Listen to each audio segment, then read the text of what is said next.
to the cliff, exposing the white chalk beneath. You could see them from the mainland or the fishing boats, and know or impose a cordon of protection, and wait a generation until whatever pest paths died along with its hosts. My lines are just for this, to keep any would-be rescuers at bay. The infection is not simply of the flesh.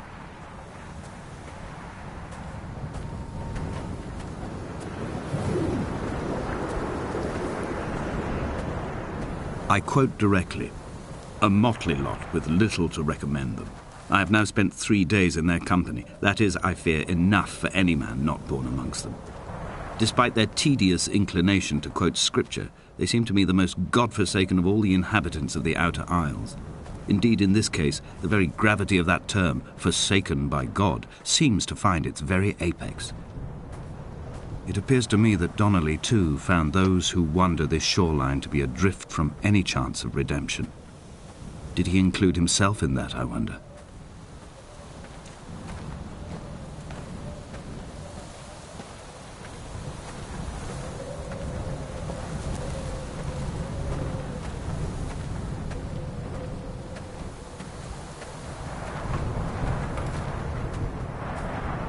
Dear Esther, I met Paul. I made my own little pilgrimage. My Damascus, a small semi-detached on the outskirts of Wolverhampton. We drank coffee in his kitchen and tried to connect to one another. Although he knew I hadn't come in search of an apology, reason or retribution, he still spiraled in panic, thrown high and lucid by his own dented bonnet. Responsibility had made him old. Like us, he'd already passed beyond any conceivable boundary of life. I threw my arms wide and the cliff opened out before me, making this rough home. I transferred my belongings from the bothy on the mount and tried to live here instead. It was cold at night and the sea lapped at the entrance at high tide. To climb the peak, I must first venture even deeper into the veins of the island, where the signals are blocked altogether. Only then will I understand them, when I stand on the summit and they flow into me, uncorrupted.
The vegetation here has fossilized from the roots up.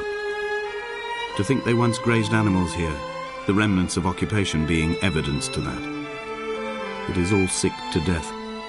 The water is too polluted for the fish, the sky is too thin for the birds, and the soil is cut with the bones of hermits and shepherds. I've heard it said that human ashes make great fertilizer, that we could sow a forest from all that is left of your hips and ribcage, with enough left over to thicken the air and repopulate the bay.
Dear Esther, I have now driven the stretch of the M5 between Exeter and Bristol over 21 times.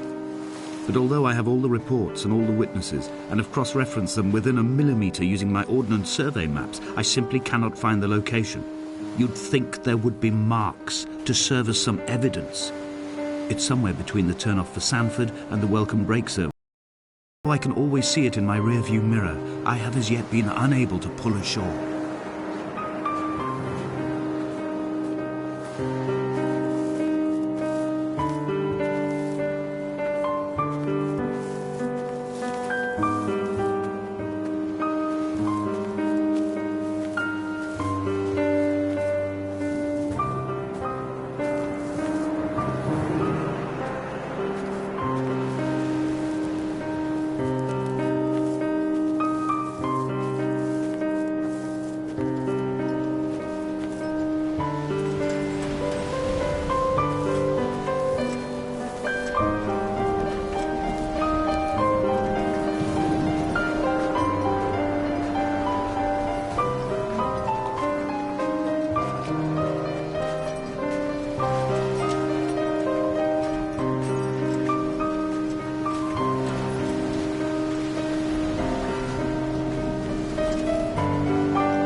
There must be a hole in the bottom of the boat. How else could new hermits have arrived?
I've begun to wonder if Donnelly's voyage here was as prosaic as it was presented. How disappointed not to have found the bones of the holy man. No wonder he hated the inhabitants so. To him they must have seemed like barnacles mindlessly clinging to a mercy seat. Why cling so hard to the rock? Because it is the only thing that stops us from sliding into the ocean, into oblivion.